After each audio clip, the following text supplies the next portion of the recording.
Huh? Okay. So in today's class, let me talk about, right? So the other two stages, that is the continuation of stage 1. Stage 1 in the evolution of public administration. Alright. So if you take this stage 1, so we were talking about the arguments given by Woodrow Wilson. Alright. So we are talking about the arguments of Woodrow Wilson. Alright. So why Woodrow Wilson wanted to separate public administration from political science? So what is the reason? So what are different reasons that are given by Woodrow Wilson? So in the previous class we have mentioned some of the statements like the spheres of public administration lies outside the proper spheres of politics. Right? The administrative questions are different from the questions of politics. I think we are talking about this point. Alright? Okay. Right? The questions of politics are different from the questions of public administration. Alright? So if you take the questions of public administration, alright? The questions of public administration. So if you take the questions of public administration, the questions of public administration are mainly concerned with,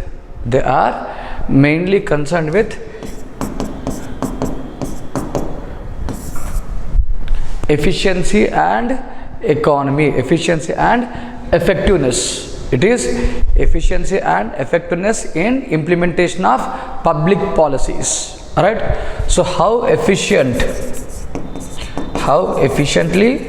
and how effectively, alright, how efficiently and effectively, alright, the laws or public policies can be implemented. So definitely public administration is concerned with the implementation part.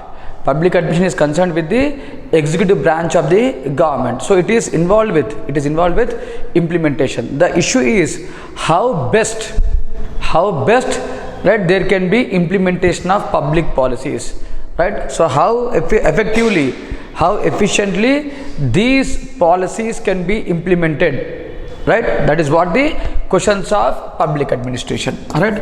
So the questions of public administration, they are concerned with the efficient and effective implementation of public policies. All right. Now when there can be efficient and effective implementation of public policies, how to improve the efficiency and effectiveness in implementation process? When there can be efficient and effective implementation process? Alright. So when administrators follows, right, universally accepted principles, right? So usage of principles will increase, right? So that is those principles that are derived after having a systematic research. So usage of principles, that is those principles that are derived by systematic, analysis and research, of administrative process,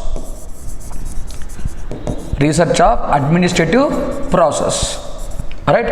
So not just in public organizations but also in private organizations, that is analysis of administrative process, the managerial process in every kind of organization, in every type of organization.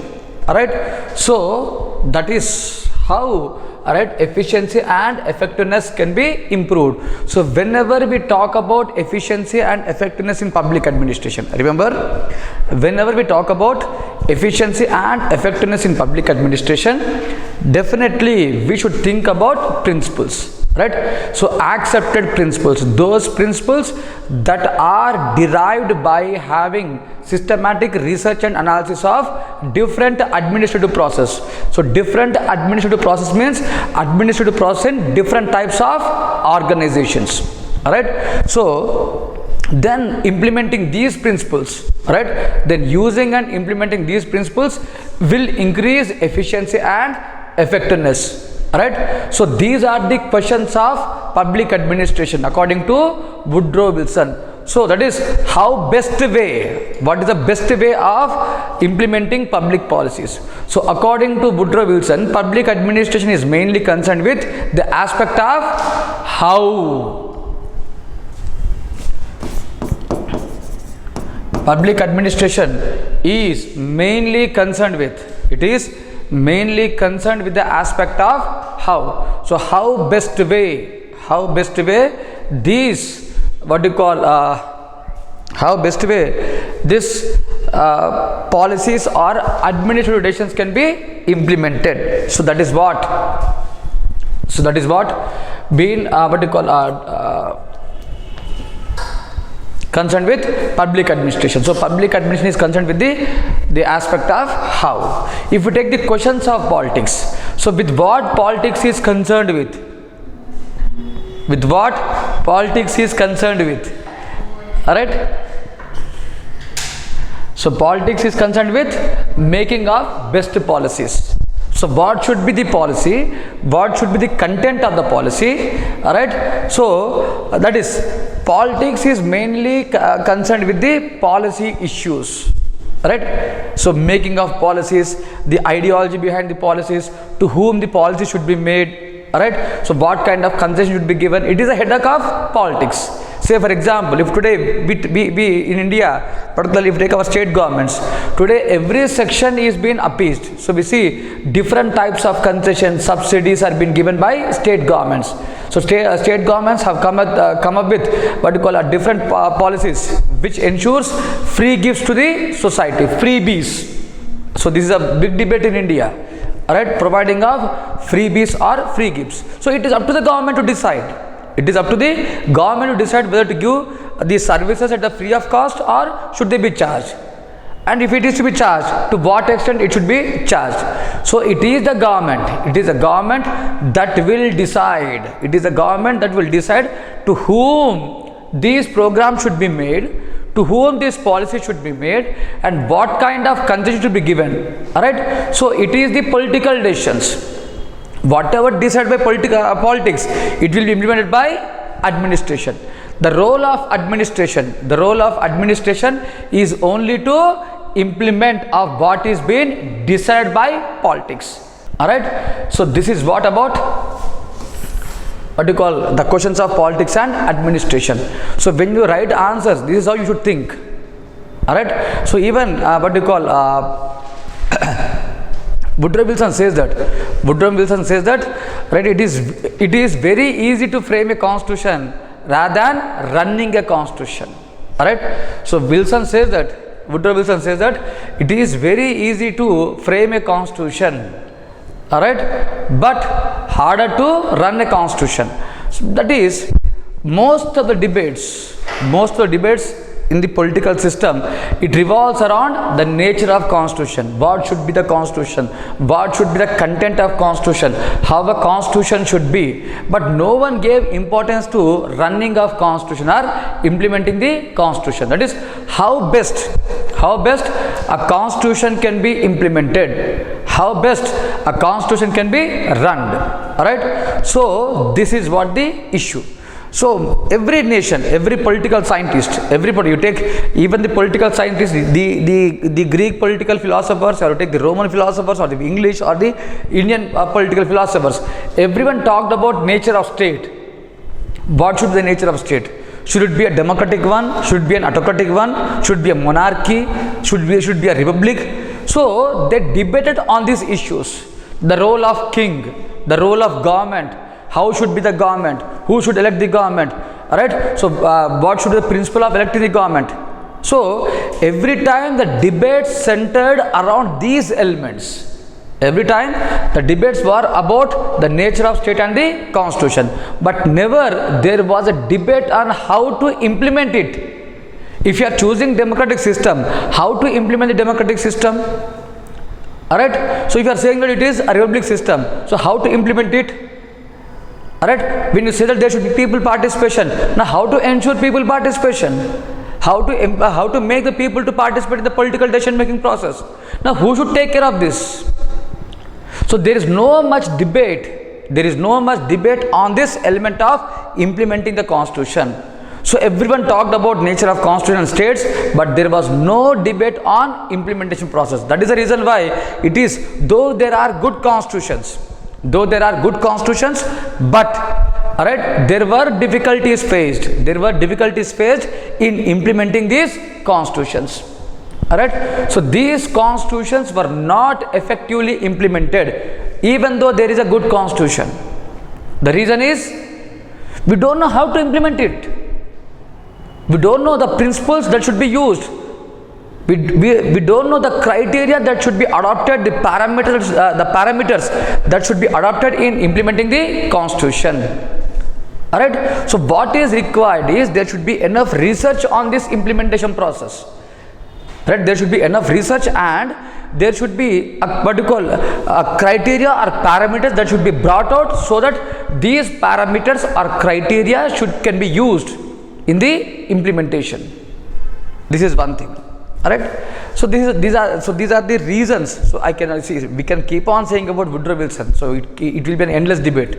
Alright, so there are many quotes given by Woodrow Wilson which helps us to understand why public administration should be separate from politics. So Woodrow Wilson has given adequate number of reasons. He has given adequate number of reasons for separating public administration from political science. Alright, so I have given some of the reasons in this class. Apart from this, alright, so there are other followers of Woodrow Wilson who argued in favor of what we call Woodrow Wilson. That is, whatever said by Woodrow Wilson, it was even accepted, upheld, and it was followed by some of his followers. Say for example, Frank Goodnow.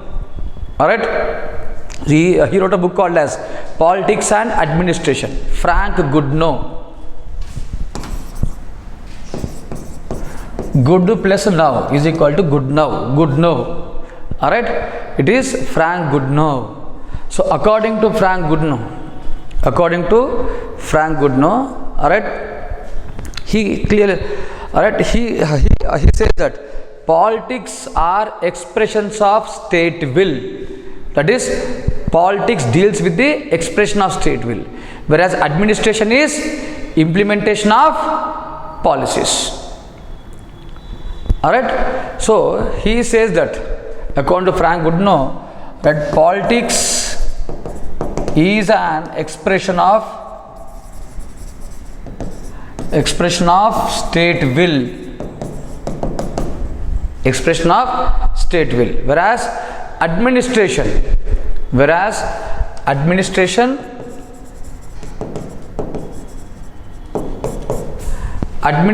is about implementation of public policies. Simply to say, what do you mean by expression of state will? What do you mean by expression of state will?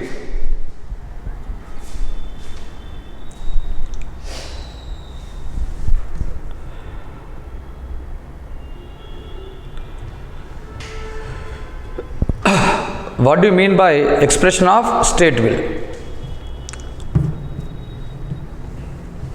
What does it mean?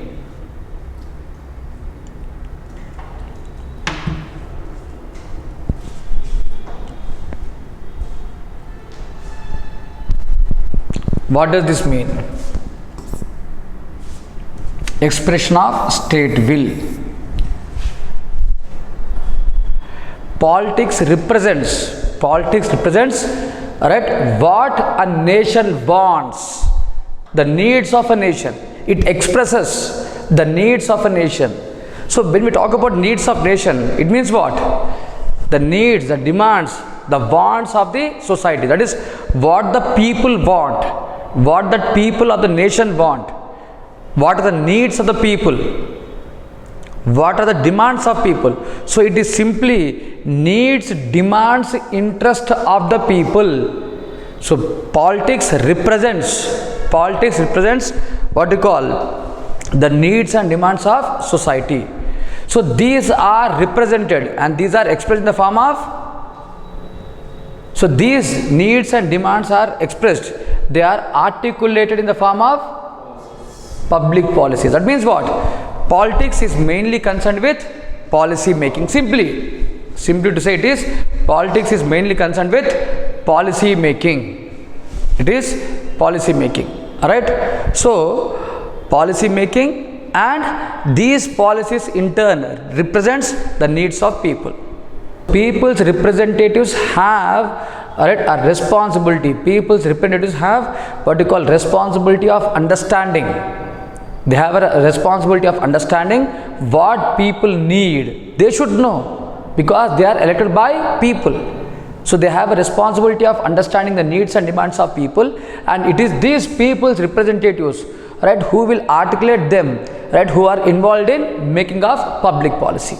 So politics is mainly concerned with expressing the state will, society's will, that is expressing of what society requires, what state requires.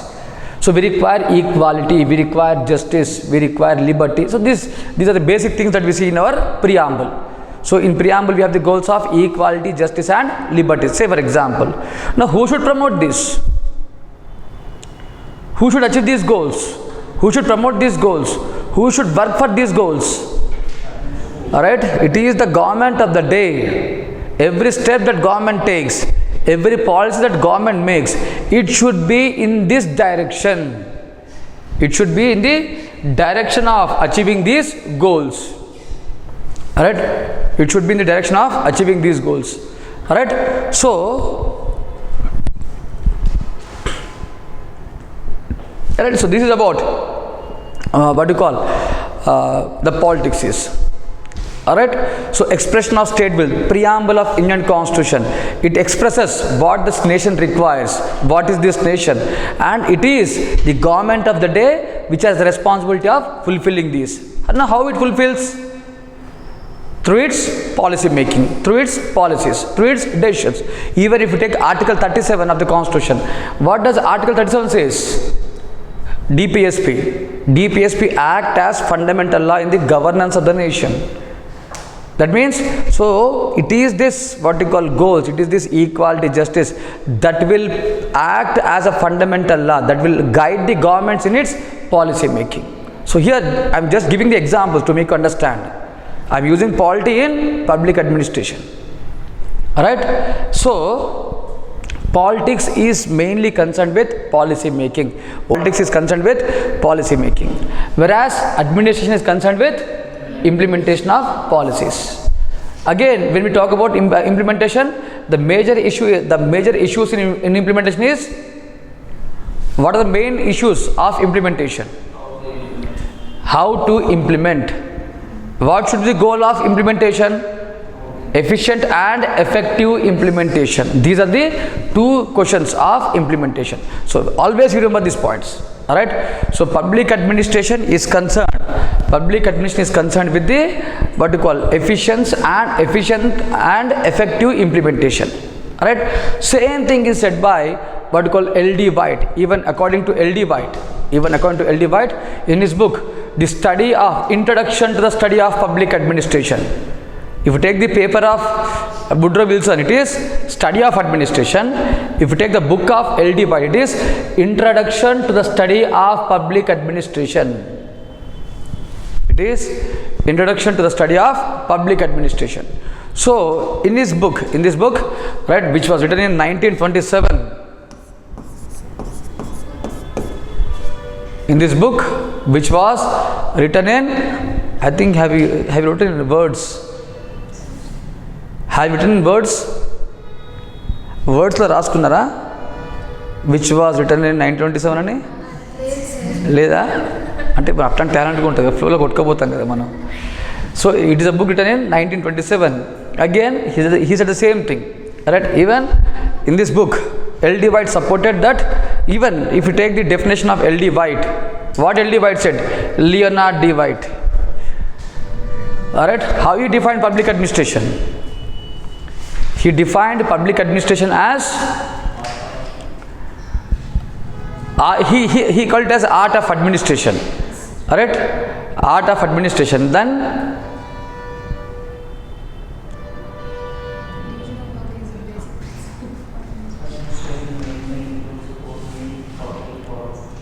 enforcement of public policy or fulfillment of public policies. So public administration as an act, it deals with enforcement or fulfillment of public policies. Alright. So that means if you take this stage 1, this stage 1 is totally dominated by the ideas of Woodrow Wilson. Alright. He called administration as a science. He said that it is a business like activity. Right? It is a field that is totally different from politics.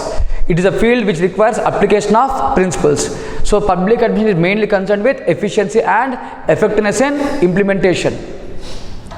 Alright, he said that alright, the administrative activities are outside the activities of politics. So that is the reason why he strongly argued for separation of administration from politics. Alright, so stage 1 in the evolution of public administration. Stage 1, alright, in the evolution of public administration deals with this separation.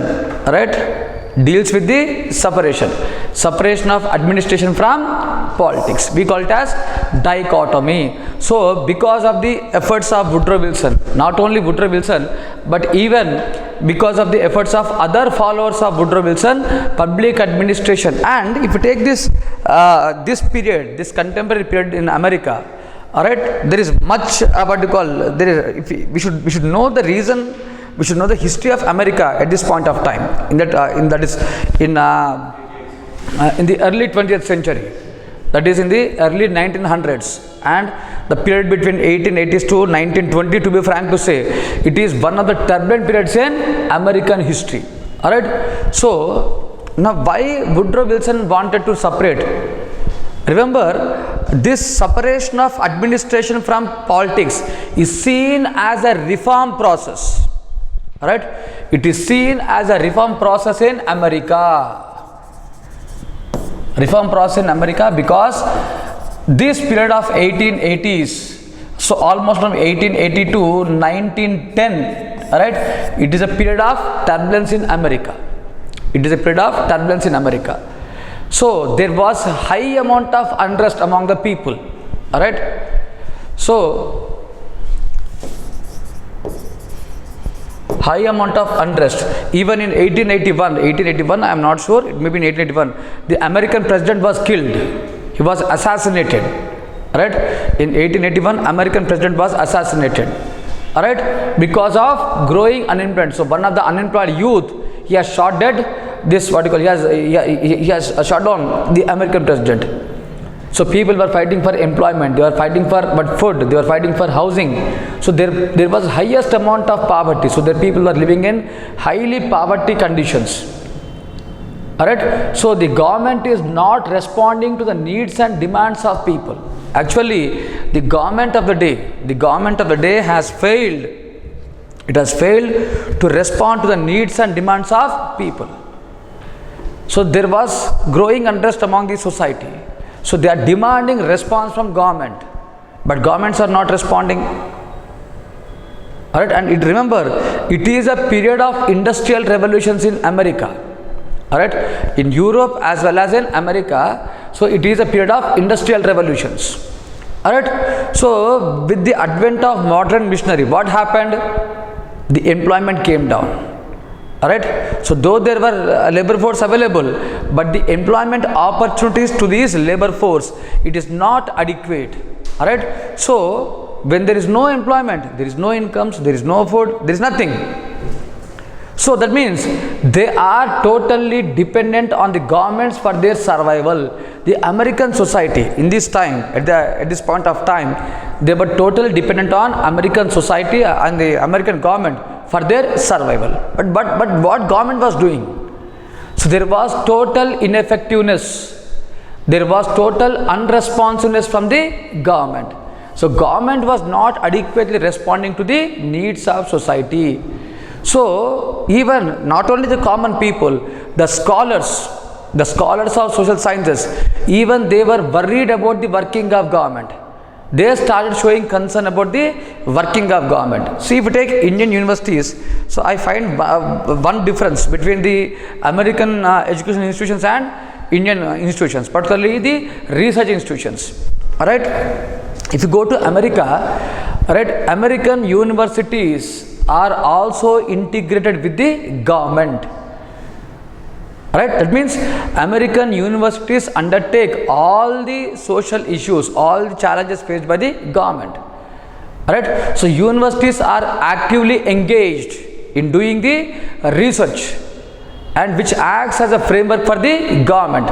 So the governments in America, they normally rely on research work of the American universities. That is, so we cannot separate universities from government. There in America, universities are not isolated in their research work. They are totally funded by government. They are used by government. So there is a close collaboration between universities and government. But in India, we don't see such collaborations between government and universities. Universities are meant to provide certificates, nothing more than that. They are only meant to provide certificate. They don't undertake any kind of social science research. And in no way the research findings of universities are used by governments. But in America, the research findings of universities are used by American governments. The governments there in America, they use these research findings. That is what the beauty that I can see in America, in American universities, but not in Indian universities. Alright, so even the scholars of American universities, they were actively participating, they were actively observing all these trends.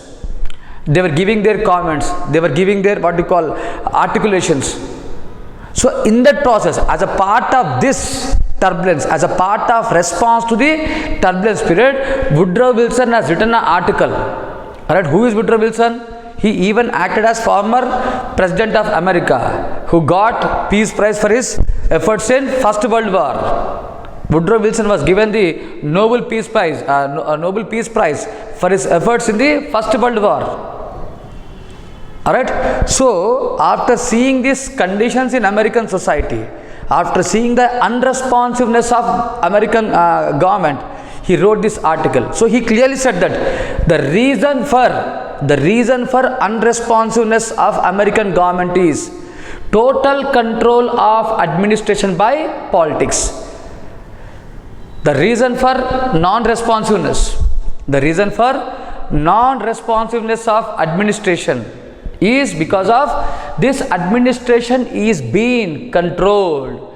This administration is being being shielded by politics, and administration is subjected to all the vagaries of politics. Alright, so control of administration by politics. Alright, this administrative system being subjected to the vagaries of politics. Now, what do you mean by vagaries of politics? The confusions created by the politics and democratic process. What do you mean by democratic process? Changing opinions in the political system. Today, one political party comes, tomorrow another political party comes. So when there is a change in the political parties, automatically there will be change in ideologies as well as opinions. So when there is change in this, automatically where will be the impact? The impact will be on the working side of government. The impact will be on the practical side of government. The impact will be on what you call the public administration. So Woodrow Wilson says that politics always creates confusions. Politics always creates confusions. Alright. So when I use the word vagaries of politics, it is meant by the confusions created by politics. Today you say something, tomorrow another government says another thing. Alright. Now who should take all this burden? The first institution that will go to confusion is administration. Then it is society. Automatically the ultimate burden will be on society. But before society, who will get confused? Alright. So public administration. So public administration is the reason for failure of American administration. The reason for failure of American administration is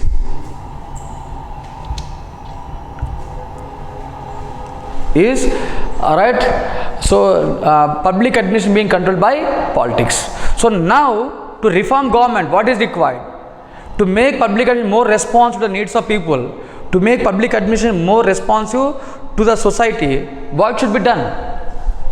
How to implement the policy. So now focus should be on implementation part, bringing public administration more closer to the society, providing adequate independence to the public administration from the confusions of politics. Public administration should be provided. Public administration should be provided with. It should be given adequate independence. It should be given adequate autonomy in its working. Right? That means what? The government of the day should not interfere in the day-to-day administration. There should be adequate autonomy that should be given to administration so that it can work effectively and efficiently. And another reason is, so it will be effective and efficient only if it acts according to certain established principles. That is, there should be some principles on which the public administration should work. So, to make public administration more responsive, to make public administration more closer to the people, to make public administration to provide the basic service to the people, this public administration should work on certain established principles. That is what Woodrow Wilson said. So, this is what the reform that is suggested by Woodrow Wilson. So, these are the reforms according to Woodrow Wilson. So, actually Woodrow Wilson has given his theory, or Woodrow Wilson has given his views, right, only to respond, only to show, only to see this dichotomy or separation as a solution for the existing problems of American society. He has seen this separation. He thought that this separation of administration from politics will make administrative system more responsive. Alright, so this is one factor, and there is a kind of public service movement in America in this time. Alright.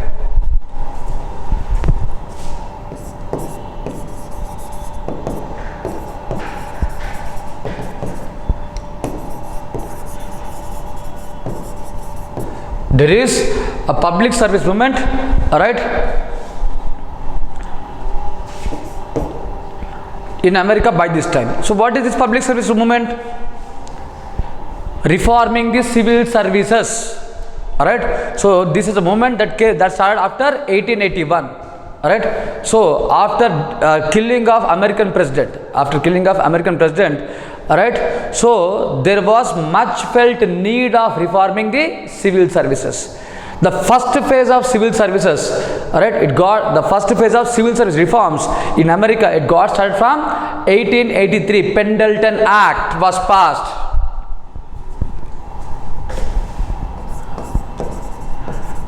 Pendleton Act was passed, and it is this Pendleton Act. Right, that introduced a merit system of recruitment in civil services. So, if you take India, we all know that it was in 1857, but in America, a merit system of recruitment got started in 1883 with the Pendleton Act. So, these are the roots of civil service reforms in India. These are the roots of civil service reforms in America. Right? So, American administration was put for reforms. So, this dichotomy, the separation of administration from politics, it is seen as a part of this civil service reforms or public service reforms in America. Alright, so separation or dichotomy, it is seen as a solution for the what you call contemporary problems of American society. It is seen as a solution for contemporary public service reforms in America. Alright, so this is the reason for separation of administration from politics. Alright, so these are the reasons for separation of administration from politics. Am I clear about this? So why Woodrow Wilson wanted to separate administration from politics? So it is with this separation, public administration emerged as a separate discipline in American universities. Remember, public administration as a separate discipline, it got emerged in American universities. It emerged a separate discipline in American universities because of the efforts of Woodrow Wilson. So right from 1887, public administration is seen as a separate social science. It is seen as a separate discipline within within the social sciences. So this is what about stage 1.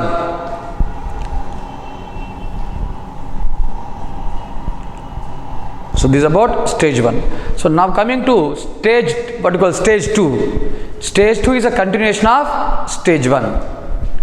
Stage 2, it is a continuation of stage 2. Stage 2, it is a continuation of stage 1. Alright. So we can definitely say that is, even stage 2 is based upon the ideology of Woodrow Wilson. But we see the contribution of other thinkers by this time. So which is from 1927 to 1937. It is from 1927 to 1937. Alright. So we see this stage 2. But before going to stage 2, let me give some questions on stage 1. Take down few questions on stage 1 and write the answers. Alright. So if you take the first question here in this regard.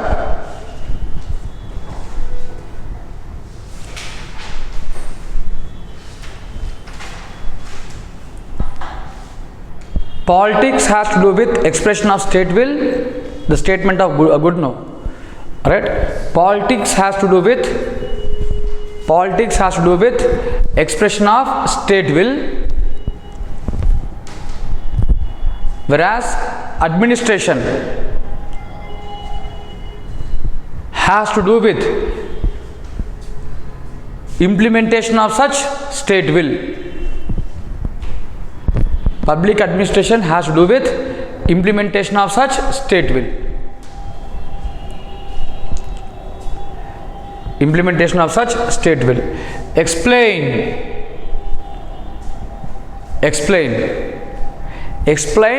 and comment. Write two answers. One is explain and the other one is also make a comment on it. Write two separate answers.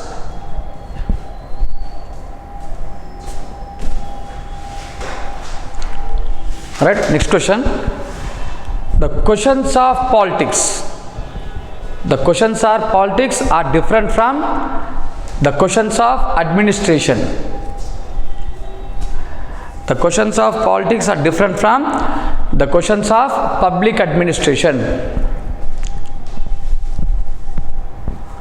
The questions of politics are different from questions of public administration. Discuss